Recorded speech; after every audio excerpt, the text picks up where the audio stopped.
let me tell you something. The problem of whether Aniomas should be zoned to the southeast or should remain in the south-south, that problem can only be solved through referendum. Through referendum. The people that are concerned have to vote whether they want to be here or there.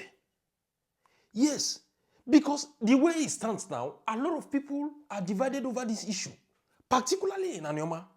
Those of them from the east want to come, the people to come to them, while the ones in the south want their territory to remain.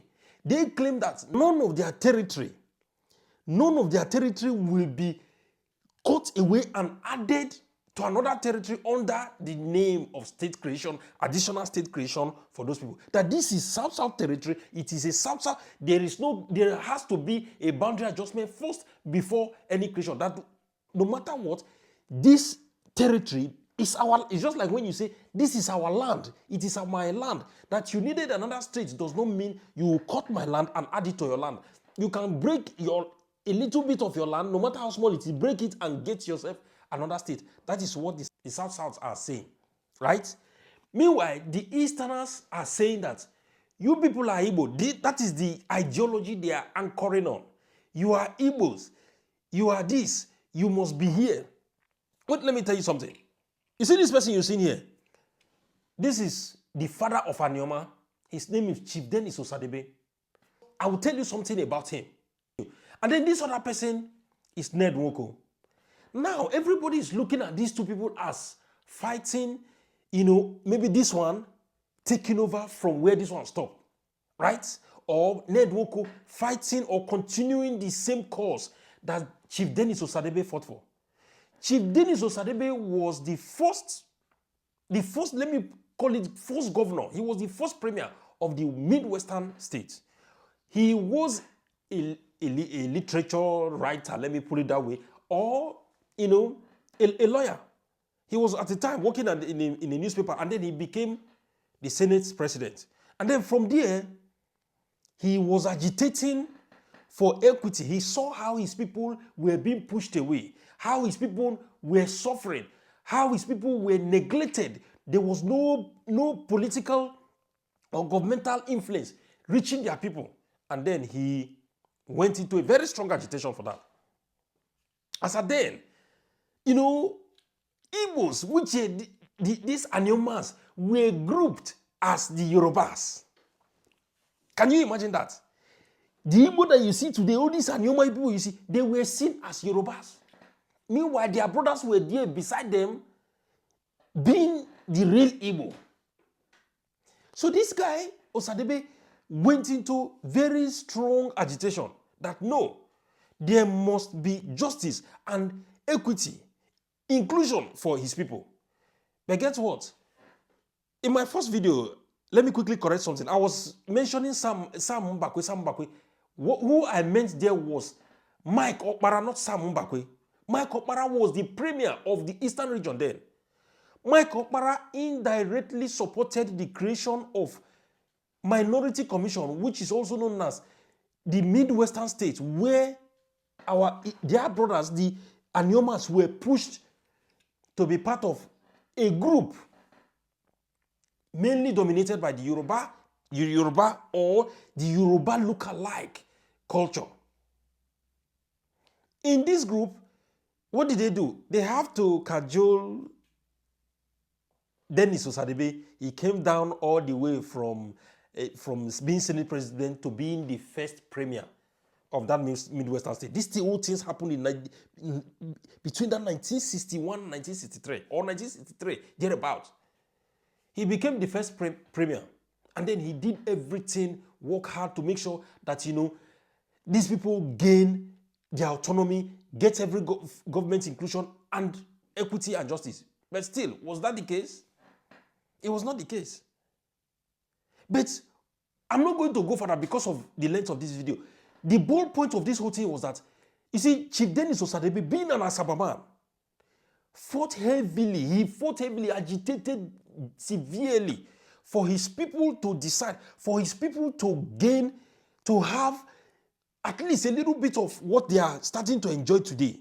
inclusion, fairness, equity.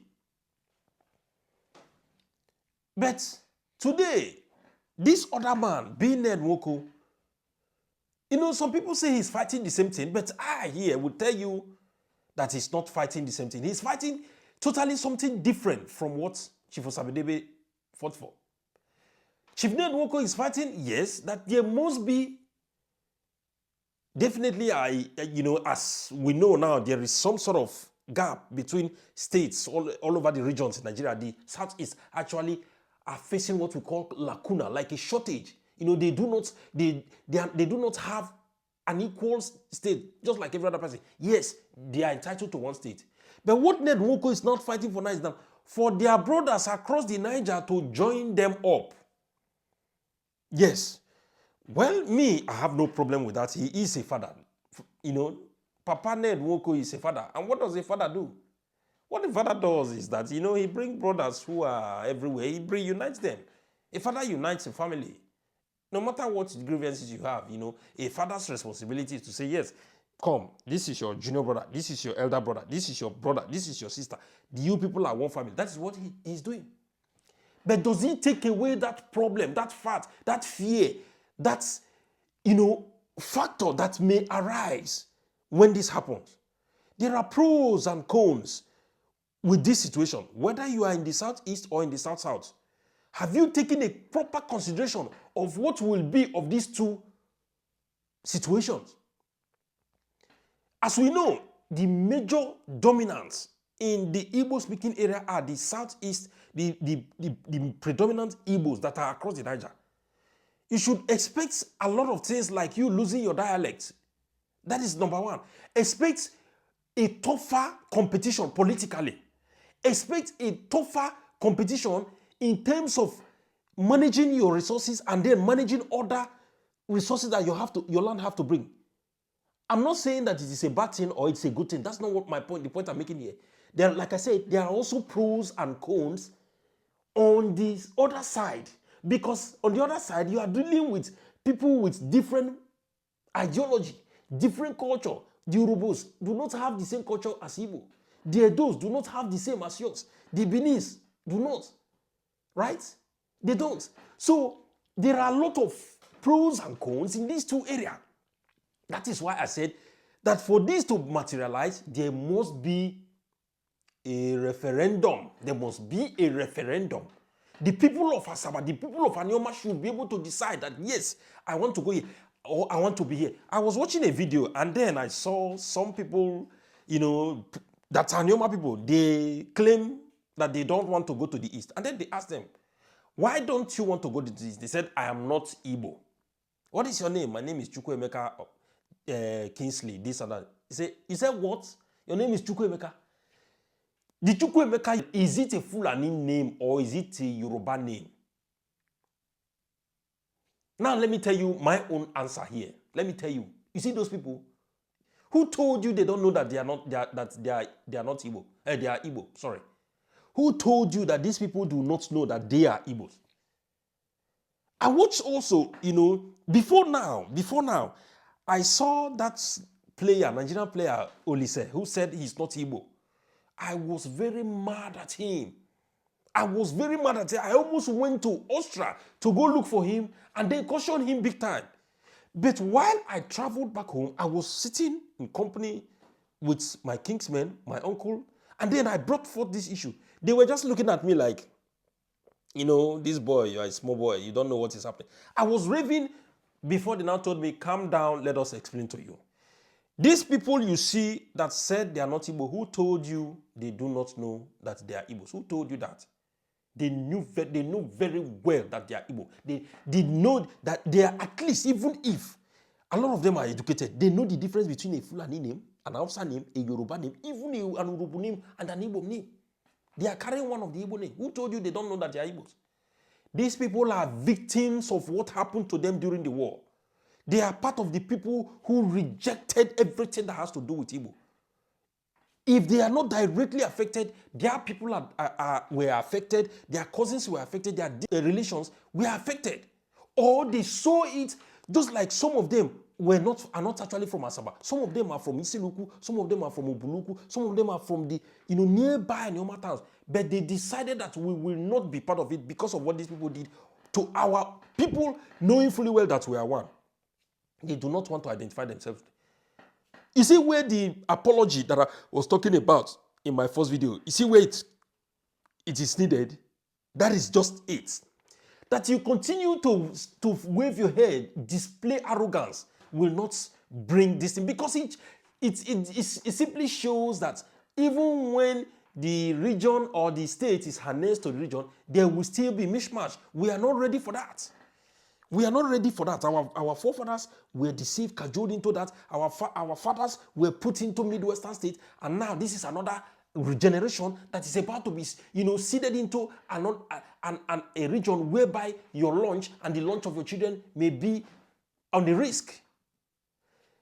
A proper apology needs to be made before you now look into bringing the referendum for the people to decide.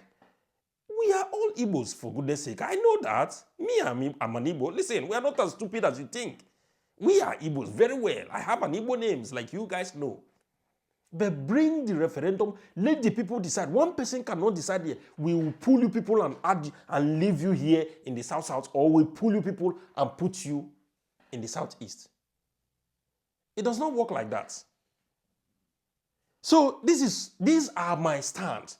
I do not know how you see it. If you know how to read in between the lines, then I'm sure this is one of the place where you have to exercise that, right?